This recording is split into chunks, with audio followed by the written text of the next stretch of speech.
lagi bersama saya, Yeti Septiani.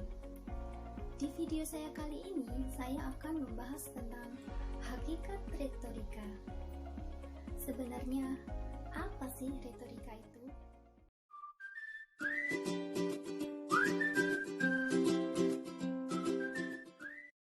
Retorika adalah sebuah seni dalam berbicara. Jadi, yang namanya seni itu tidak melulu tentang musik, tentang grafis, atau mungkin tentang lukisan. Tetapi, yang namanya berbicara itu juga ada seninya. Kayak misalnya tuh gini, ada seseorang ketika dia berbicara, ketika dia menerangkan, itu langsung ke poin-poin pentingnya saja. Tetapi, ada pula seseorang ketika dia menerangkan, dia akan dijelaskan sedetail mungkin. Dijelaskan dari A sampai Z, tetapi maksud dari penjelasannya itu tadi sama dengan maksud dari seseorang yang menerangkan secara poin-poin penting tadi. Nah, inilah yang dinamakan dengan seni berbicara. Retorika itu sendiri itu sudah ada sejak zaman Yunani, zaman Romawi, bahkan sampai sekarang masih digunakan. Ngomongin retorika itu tidak afdol jika kita tidak membahas tokoh-tokoh retorika. Di kesempatan kali ini, saya akan membahas 3 tokoh retorika. Sebenarnya untuk tokoh-tokoh retorika itu ada banyak, tidak hanya 3, tetapi di sini saya hanya menerangkan ketiga tokoh ini karena mereka saling berkesinambungan, saling berikatan antara yang satu dengan yang lainnya. Baik, langsung saja. Tokoh yang pertama yaitu adalah Socrates. Menurut Socrates, retorika itu adalah pemikiran yang mendalam serta memiliki nilai-nilai yang universal. Nilai-nilai yang universal itu yang bagaimana? Nilai-nilai yang universal itu yaitu sebuah nilai yang dapat diakses oleh semua orang, kapanpun dan dimanapun. Contohnya tuh kayak hak asasi manusia atau HAM. Tokoh yang kedua yaitu adalah Plato. Menurut Plato, retorika itu sangat erat sekali hubungannya dengan dunia pendidikan. Plato mengubah retorika menjadi wacana ilmiah atau deduktif. Seperti yang kita sudah pelajari di bab sebelumnya, bahwa ada yang namanya paragraf deduktif, ada yang namanya paragraf induktif, di mana kita tahu bahwa paragraf deduktif adalah sebuah paragraf yang pokok bahasannya atau gagasan utamanya itu di awal paragraf. Sedangkan paragraf deduktif adalah sebuah paragraf yang pokok bahasan atau gagasan utamanya ada di akhir paragraf. Nah, kurang lebih maksud dari Plato dan Socrates itu seperti itu, di mana Plato sebagai deduktifnya dan Socrates sebagai induktifnya. Nah, sebenarnya Plato ini adalah murid dari Socrates. Itu kenapa tadi saya bilang saling berkesinambungan, karena ada hubungan antara murid dengan guru. Ada hubungan yang saling berkaitan. Jadi seperti itu. Tokoh yang ketiga yaitu adalah Aristoteles, di mana kita tahu bahwa Aristoteles adalah seorang filsuf yang luar biasa, seorang tokoh yang dikenal di kancah dunia. Aristoteles menerangkan bahwa retorika itu adalah sebuah pembuktian.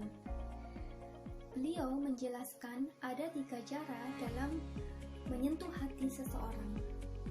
Cara yang pertama yaitu adalah ethos atau ilmu pengetahuan. Maksudnya tuh gini, ketika kita disuruh presentasi, hal pertama apa yang akan kita kerjakan? Pasti sebagian orang akan membuat PowerPoint.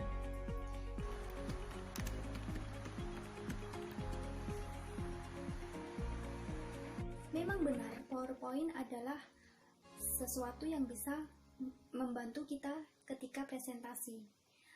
Tetapi jangan sampai hanya karena PowerPoint kita membaca sehingga presentasi kita terlihat ecek-ecek. Jadi banyak audiens yang nggak mood mendengarkan kita. Bayangkan ketika presentasi itu adalah kalian bercerita, kalian memberi bukan diberi, sehingga mau nggak mau kalian harus memahami apa yang kalian presentasikan. Jadi maksudnya tuh seperti itu. Cara yang kedua yaitu pathos, atau bagaimana caranya kita menyentuh hati audiens agar si audiensnya ini mendengarkan kita. Yang awalnya mereka tidak menghiraukan kita, mereka jadi terpaku kepada kita. Jadi seperti itu. Cara yang ketiga yaitu logos. Logos adalah suatu pembuktian. Jadi kita buktikan dari presentasinya kita tadi, kita memberi materi sehingga audiensnya kita paham dengan apa yang kita ungkapkan. Nah, menurut Carnegie pada tahun 2010, Carnegie adalah seorang tokoh. Dia menerangkan bahwa ketakutan terbesar seseorang itu ada dua. Yang pertama adalah kematian, yang kedua adalah berbicara. Kenapa kok berbicara adalah hal yang menakutkan, padahal kita tahu bahwa bicara adalah hal yang mudah. Kita ngomong dengan teman, berbicara. Kita ngomong dengan saudara juga berbicara. Tapi kenapa kok dia dibilang ketakutan terbesar? Karena ketika seseorang itu disuruh berbicara di depan umum, itu merupakan sebuah momok bagi mereka. Mereka pasti akan nervous, grogi, bahkan sampai keringat dingin. Tetapi sebenarnya semua itu bisa diatasi dengan cara berlatih dan terus berlatih. Mungkin sebelum berbicara, sebelum presentasi, kalian bisa berlatih di depan cermin. Anggap cermin itu adalah audiens kalian. Ketika kalian ngomong di depan cermin, kalian juga bisa introspeksi diri. Apakah kalian berbicara sudah benar? Apakah sudah keras? Kalau memang kurang keras, nanti ketika kalian beneran presentasi, kalian harus ngomong lebih keras lagi, karena audiens akan banyak. Jadi seperti itu. Percaya nggak percaya, ketika seseorang itu memiliki kepiawaian dalam berbicara, maka sudah dipastikan orang itu bisa jadi seorang pemimpin yang hebat, seorang pemimpin yang berwibawa, seorang pemimpin yang profesional. Ciri-ciri pemimpin yang berwibawa itu yang bagaimana? Ciri-cirinya ada 5. Yang pertama yaitu memiliki kemampuan lobby. Kemampuan lobby itu yaitu kemampuan seseorang dalam melobi, dalam mengajak. Misalnya, seorang pengusaha, seorang bos di suatu perusahaan, dia akan ngomong ke pegawainya, "Hai teman-teman, jika kalian bisa jebol target bulan ini sejumlah 200 juta, maka masing-masing dari kalian akan saya kasih giveaway 1 juta. Nah, dengan begitu, maka si anak buah tadi akan berusaha, ayo kita harus bisa jebol target agar kita bisa dapetin giveaway tadi. Jadi seperti itu. Ciri yang kedua yaitu adalah memiliki kemampuan konsolidasi. Kemampuan konsolidasi itu yaitu kemampuan seseorang dalam hal mengajak satu atau lebih suatu orang atau kelompok. Jadi misalnya saya punya perusahaan, saya mengajak teman-teman saya untuk menanam saham.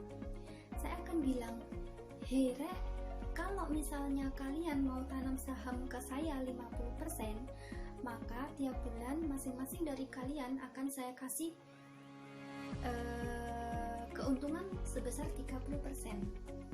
Dengan seperti itu, maka teman-teman saya akan menanam saham kepada saya, akan percaya kepada saya. Jadi seperti itu. Ciri yang ketiga yaitu memiliki kemampuan rekonsiliasi.